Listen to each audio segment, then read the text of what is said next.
The story of the Gentle Giant is set in a village by a lake. It's an isolated community far from anywhere.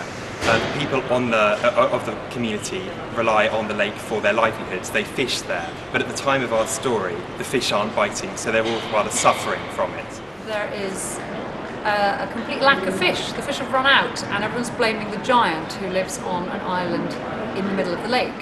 Whenever he comes to town, they lock up the children and shut all the doors, so they don't trust him at all. And every day the giant comes to the village and mends the roofs of the houses. They're thatched roofs, so he comes and repairs the straw. Because he's very tall, he can reach the roofs.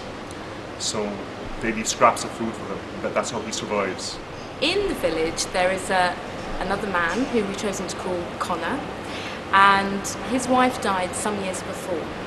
But he has a daughter called Miranda. And when we meet her in the opera, she's about 14. Quite a young 14-year-old. She hasn't really been out of the village. She hasn't seen very much of the world. And she goes out one day onto the lake to fish and falls out of the boat. She gets rescued by the giant, who takes care of her. She's really scared at first because she's been told all these bad things about him. But gradually she realises that actually he's really nice, and she sees the way that he interacts with the swans and other animals on his island, and he's actually really gentle. She then returns to her village, and her father finds out where she's been, and he's really angry with her. She tries to explain that actually the giant's a really nice guy, but her dad doesn't listen and locks her into her room. Halfway through the opera, a stardust seller comes along. This person is a woman dressed up as a man.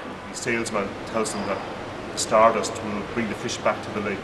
The villagers, being slightly naive, agree to this. They buy all his stardust and they sprinkle it on the lake. And at first it's fantastic. Enormous big fish come leaping out of the lake into their nets, just what they want. They all go to bed very, very happy.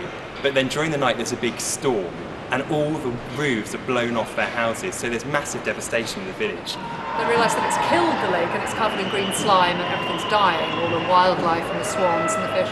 And no one knows what to do, apart from the giant, who, although he can't talk, he manages to explain to Miranda that if they make some large straw mats, that will absorb the slime and clear up the lake, and the fish and the animals will survive. So they do that, and they realise that they've been very unfair to the giant in the past, and that he's quite bright, really. Miranda realises that she and her father can get along better than they used to, and they all kind of find a new way to live together.